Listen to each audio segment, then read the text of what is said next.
Now, please welcome to the stage the Senior Science Advisor to the Administrator at USAID, Caroly Shumway.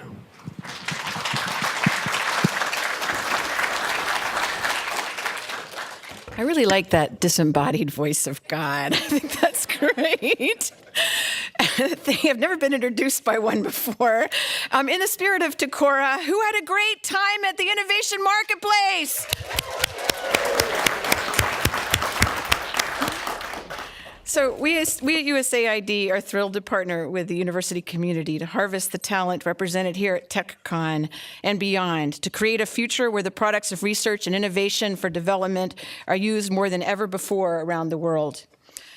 I'm so impressed by all the work that's been done to bring this together. I want to thank our co-sponsor, MIT, and President Raif, and colleagues at MIT, and all the sponsors that have just been noted. These are familiar stomping grounds to me. I was a Wellesley student. I took computer programming in the now defunct Building 20 and physics at Building 1, and my dad went to MIT.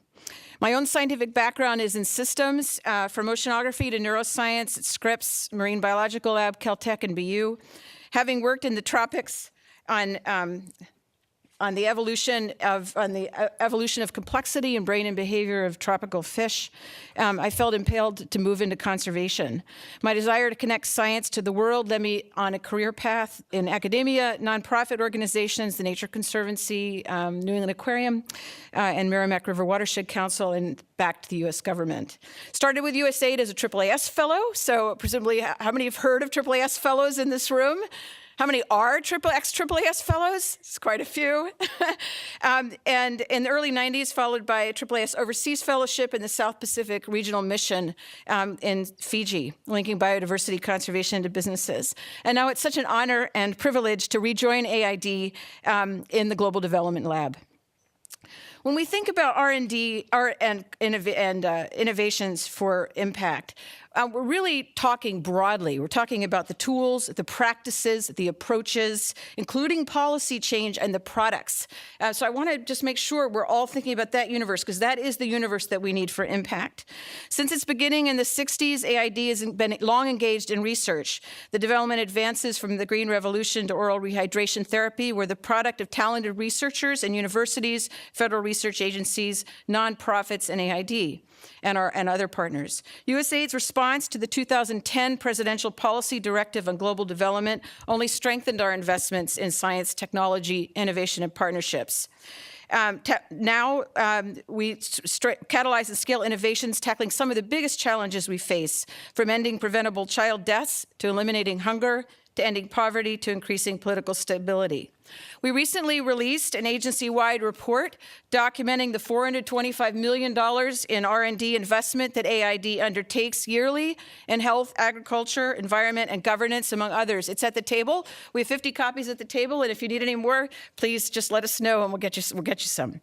This work saves lives, contributes to economic growth, builds stronger families, communities, and nations, and increases political stability. To date, USAID's R&D work across our bureaus has yielded significant dividends, including a 16% reduction in gender-based violence in Uganda by changing gender norms, the development of a biopest control for papaya mealybug in India and Indonesia, saving over $1 billion over 5 years, the promotion of local innovation and a strengthened science and technology capacity in developing countries through programs such as HESN and PEER, the Partners for Enhanced Engagement and Research. Today, I want to make 4 points. So this is how, when I got involved in AID, I worked in the Congo, biodiversity advisor for the Congo. These are my colleagues from the University of Kinshasa. We did the biodiversity survey of the Congo River in 2004. So the first point, research and innovations for development are needed more than ever because the interconnected problems we have today demand it. What does it mean to pursue deeper integration of research and practice, to push ourselves further into multidisciplinary worlds? We need to go beyond centers. We need to have incentives at universities to promote people in interdisciplinary research, to promote people that are doing community-based work beyond the publications. Consider the following issues, all impacted by climate change and by each other. Just on this slide alone, on the solar panels, energy, water quality, human health, spread of epidemics, hunger, drought, rapid urbanization, loss of wildlife, and economics. All those things are connected. And I know a lot of people in this room get it, but we have to figure out how to get that point across. We know that the issues themselves, I love this slide, because this looks just like the brain. This is what we do when we do research studies in neuroscience. But we know that the issues themselves have not lessened in complexity. So this is the Grand River Basin Situational Model by the E3 Bureau, the Charles North heads. And it just shows how complex, if you're working on policy, we'd love to have linear chains of to impact, but this is the way the real world is. And if you're going to impact policy, you got to figure out which of those yellow boxes is most important. How are you going to make the greatest impact for both tropical forests and water? And it's so complicated. We have to figure out how to crack that nut. We need, actually, I'll back up a step. We know our AID administrator often tells us that as more challenges come to us at AID, nothing ever falls off the list, which is true. So we have climate change office. We have more offices than you could shake a stick at. We need more researchers to connect the dots. We need researchers in the natural sciences working more closely with social scientists. We need researchers and innovators co-creating with communities, which has been discussed quite a bit today. I'm very happy about that. Driven by the community's needs. And we need researchers willing to partner with others to translate their work and to make a difference.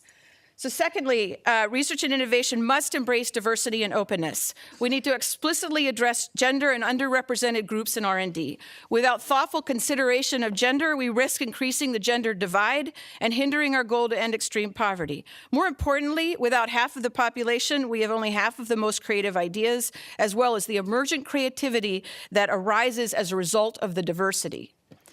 We need to ensure R&D reduces income inequality, not increases it. Otherwise, we have anti-science populism. We have to be very careful there. Research and innovation has been democratized through advances in information technology and more effective collaboration, co-creation. MIT's IDEN, for example, has done tremendous work democratizing access to creative capacity and inquiry, making inventions possible for people regardless of their literacy or their numeracy. We need to open up research and innovation to all people, even more broadly, though. People like the young researchers and innovators here in the innovation marketplace and amongst the 600 organizations in 50 countries represented by the HESN network. But also people in the communities where we're striving to overcome extreme poverty, promoting democratic societies while advancing our security and prosperity. And these bridges build bridges between nations, between communities, and across the divide of university and local communities. We have a lot more work to do. For each of you here, there's a lot more people we could try to engage in this challenge. Third, we need to target research and innovation for greater development impact by ensuring it is demand-driven by local people or by the problem. We really need to figure out what would be the top 5 policy changes we could make that could profoundly transform the world. With all the minds here, we could figure this out. We could have a grand challenge, Dave, for policy, just on policy. Having pursued basic science myself, I know the value of basic research leading to unexpected significant applications. At AID, though, our mission and mandate requires us that we target our effort toward applied research and innovation. We need to build capacity for translating research to the end user and other stakeholders to accelerate the adoption and implementation of interventions. This includes taking academic startup ideas to scale and translating research for impact in programs and policies. It includes considering the behavioral barriers and incentives for adoption of an idea or product. One of our HESN partners, as Takora mentioned, held a conference on the science of scaling, with a key lesson being the iterative cycle of product design and the power of co-creation. CITE, just recently, in partnership with USAID, unearthed a research question critical to the success of malaria rapid diagnostic tests. Why were these rapid tests not being used even at low cost? CITE found that 2 variables, the time per sale and training, were the 2 most important criteria for retailers' decisions to stock the tests. If a sale and diagnosis took longer than 10 minutes, the retailers didn't really want to sell the tests. Essentially, the CITE team found that malaria rapid diagnostics should be framed as a service and not as a product, and has made those recommendations. The research could change how practitioners implement tools for more effective malaria diagnosis. A researcher from a data consortium used machine learning, a convolutional neural network, to unlock satellite imagery to experimentally map poverty. They showed that daytime satellite images better predicted poverty than nighttime images of the electricity haves and have-nots, with up to 81% more accuracy. These research advances can help us intervene more precisely than satellite imagery or surveys alone. And in 2006, a research consortium led by South Africa's Council for Scientific and Industrial Research received a grant from the International Atomic Energy Agency to explore ways to nutritionally enhance some of Africa's most major staple food crops. One of the research products, a bird-resistant sorghum, successfully competed for the Resilient Africa Network's Resilience Innovation Challenge for Food Security and Improved Income Generation program. The team is working very closely with the community to develop an out-of-the-box farming system to produce both a commercially viable sorghum and a value chain for the waste to support income for the community by intertwining crop and insect farming. We were fortunate to visit the South African researchers in September, and it was fantastic to see their progress working with the community to introduce the crops and techniques, a necessary step in the adoption of research products and tools. And through the Grand Challenges for Development program, overseen by Dave and his great team at CDI, we've framed key challenges of development in the context of research and innovation.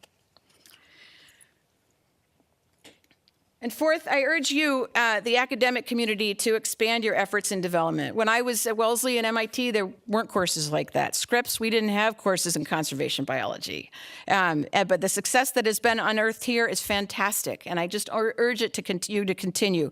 We urge you to build upon what you've created through HESN and further the community engagement and institutionalization of universities in development. And the establishment of innovative development courses, programs, and professions. Courses, so some have been discussed today: problem team-based learning, ICT, systems thinking, human-centered design, biologically inspired engineering. There's also a large need for increased social science capacity, for undertaking the initial market analyses for the innovations that we saw today, for identifying the barriers and incentives to achieving policy change, and for learning the people skills. So the innovators, if we're going to have to train the innovators and the scientists to be engaged in development, we have to have courses training those scientists and innovators on the people skills, to have trust, to treat people with dignity, respect, and to have the innovations and ideas be a two-way street. We need to reward synthesists. So we have to go beyond the courses and think through how to reward in the academic community people that synthesize information across disciplines and see patterns across the disciplines. This is critical. Finally, we have a diverse audience here, from undergraduates to young researchers to nonprofits to private sector to administrators to top faculty.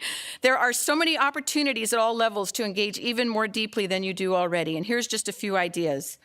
Oh, I got it. Sorry. So we mentioned the CDR's RFIs, so our request for information. We're looking for suggestions from this community, and we're trying to get the word out. We hope that you can help spread the request for information as broadly as possible to figure out how we can increase the use of scientific research most effectively in development. CDR has identified 4 potential areas of programming: generating evidence through targeted evidence through innovative research approaches, facilitating the translation of research to impact, improving AID's use of research, and accelerating local scientific potential. The RFI is just one tool for us to gather the ideas, suggestions, feedback, and input, and I hope you will all submit your suggestions. You can to instructions on how to submit. If you didn't go yesterday to Industry Day, go to fbo.gov or grants.gov. You can also apply to partner through PEER, our Partnerships for Enhanced Engagement and Research program. An international program funds scientists and engineers in developing countries who partner with U.S. researchers that have grants from U.S. federal agencies to address global challenges. All of the funds go to the developing country researcher, $40,000 to $80,000 a year per up to 3 years for single institutions.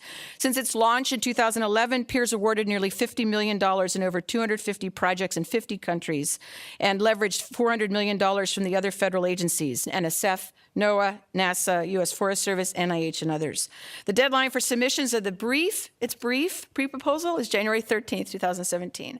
And for the students in the room, I really urge you to reconsider or consider your career path. There are multiple ways to get involved in development and to make a global difference. In closing, thank you for your work. Thank you just for being here. I hope to meet a lot of you, and I look forward to a fantastic few days. Thanks so much.